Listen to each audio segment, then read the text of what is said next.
আসসালামু আলাইকুম, সকলকে HTML ক্লাসে স্বাগত জানাচ্ছি। আজকে আমরা দেখব HTML এ কিভাবে একটি ফর্ম তৈরি করতে হয় এবং ইউজারের কাছ থেকে ডাটা ইনপুট নিতে হয়। পুরো কাজটি আমরা বডি ট্যাগের মধ্যে করব। যেহেতু আমরা একটি ফর্ম তৈরি করতে যাচ্ছি, তাই শুরুতেই আমরা ফর্ম ট্যাগটি নিলাম। Opening form tag, closing form tag. পুরো কাজটি আমরা এই ফর্ম ট্যাগের মধ্যে করব। শুরুতে আমরা ইউজারের নামটি নিয়ে নেব, তাই আমরা লিখছি ইউজার নেম।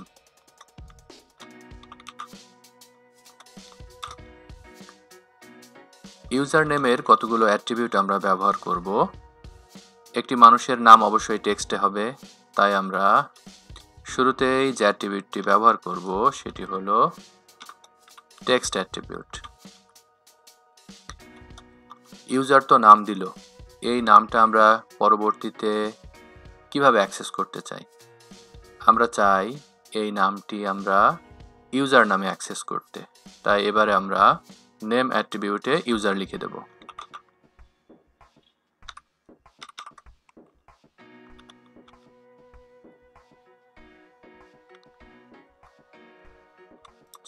ডকুমেন্টটি সেভ করে নিলাম। এবারে দেখার পালা যে কি হলো। হ্যাঁ, আমরা দেখতে পাচ্ছি এখানে ইউজার নেম দেখা যাচ্ছে এবং তার পাশে একটি ফর্মের মতো বক্স তৈরি হয়েছে। অনেক সময় দেখা যায় কি যে ইউজাররা তাদের নামগুলো স্মল লেটারে দিয়ে দেন। আমরা চাচ্ছি ইউজারদেরকে একটি রিমাইন্ডার দিয়ে দিতে যে অবশ্যই আপনারা আপনাদের নামগুলো ক্যাপিটাল লেটারে দিবেন। তো সেটা আমরা কিভাবে দেব? এই কাজটি করতে আমরা ভ্যালু অ্যাট্রিবিউট ব্যবহার করব এবং এর ভিতরে লিখে দিলাম ক্যাপিটাল লেটার।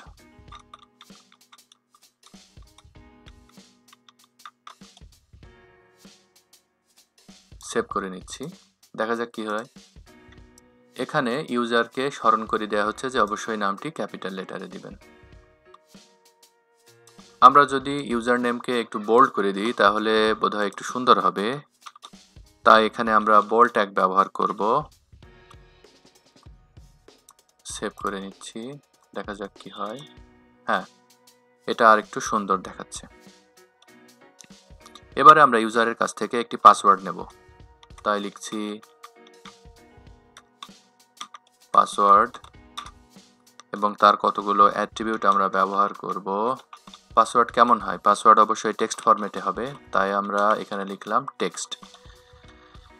আমরা এই পাসওয়ার্ডটাকে কি নামে অ্যাক্সেস করতে চাই? আমরা অ্যাক্সেস করতে চাই পাস নামে, তাই আমরা এখানে লিখলাম পাস। এবং আমরা একটা ইউজারকে রিমাইন্ডার দিতে চাই যে অবশ্যই 8 ক্যারেক্টার পাসওয়ার্ডটা হবে। এজন্য আমরা ব্যবহার করব ভ্যালু অ্যাট্রিবিউট, এর মধ্যে লিখে দেব লিস্ট 8 ক্যারেক্টার্স। ডকুমেন্টটা সেভ করে নিচ্ছি।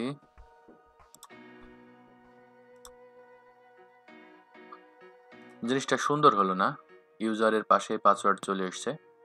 তবে পাসওয়ার্ডটাকে যদি নিচের লাইনে পাঠিয়ে দিয়ে যায় তাহলে বোধহয় একটু সুন্দর হবে। আমরা এখানে বিআর ট্যাগ ব্যবহার করব, তাহলে এই পাসওয়ার্ডটা নিচে চলে যাবে।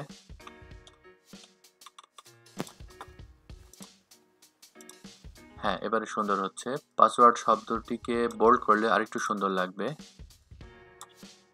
তাই আমরা এখানে বোল্ড ট্যাগ ব্যবহার করব।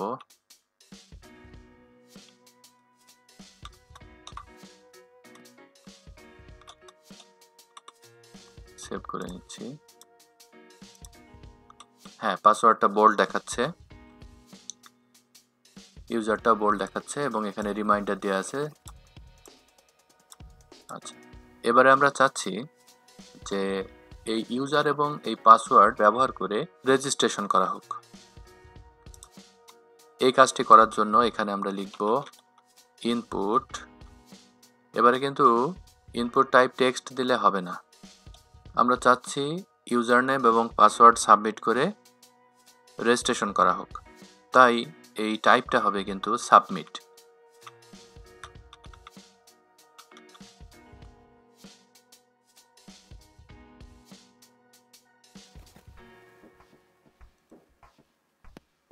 এবারে আমরা চাচ্ছি এই সাবমিট বাটনের উপর রেজিস্ট্রেশন কথাটা লেখা থাক।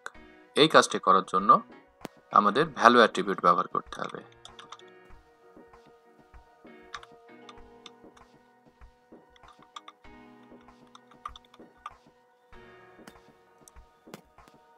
সেভ করে নিচ্ছি, দেখা যাক কি হয়। হ্যাঁ, আমরা এখানে রেজিস্ট্রেশন লেখা দেখতে পাচ্ছি। এবারে আমরা এই ফর্মটি পূরণ করব এবং সেই ভ্যালুগুলোকে অ্যাক্সেস করে দেখাবো।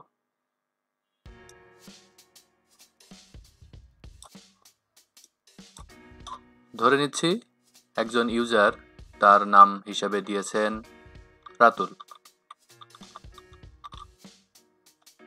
আর পাসওয়ার্ড দিয়েছেন 1 2 3 4 5 6 7 8।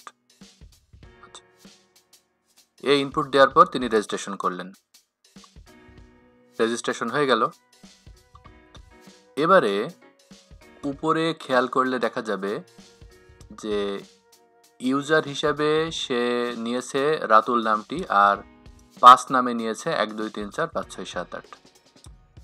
আমাদের নিশ্চয় মনে আছে ইউজার নেমের সময় আমরা নেম হিসাবে দিয়েছিলাম ইউজার, তাই এখানে ইউজার হিসাবে ভ্যালু নিয়েছে রাতুল, আর পাসওয়ার্ডের সময় নেম হিসাবে দিয়েছিলাম পাস, তাই এখানে দেখতে পাচ্ছি যে পাস হিসাবে সে ভ্যালু নিয়েছে 1 2 3 4 5 6 7 8। খুব সংক্ষেপে বলতে গেলে ইউজার কর্তৃক ডাটা সাবমিট হওয়ার পর সেই ডাটাগুলোকে অ্যাক্সেস করাই এই নেমের কাজ। আশা করি বিষয়টি ক্লিয়ার হয়েছে। এতক্ষণ ক্লাসটি দেখার জন্য সকলকে ধন্যবাদ। আসসালামু আলাইকুম।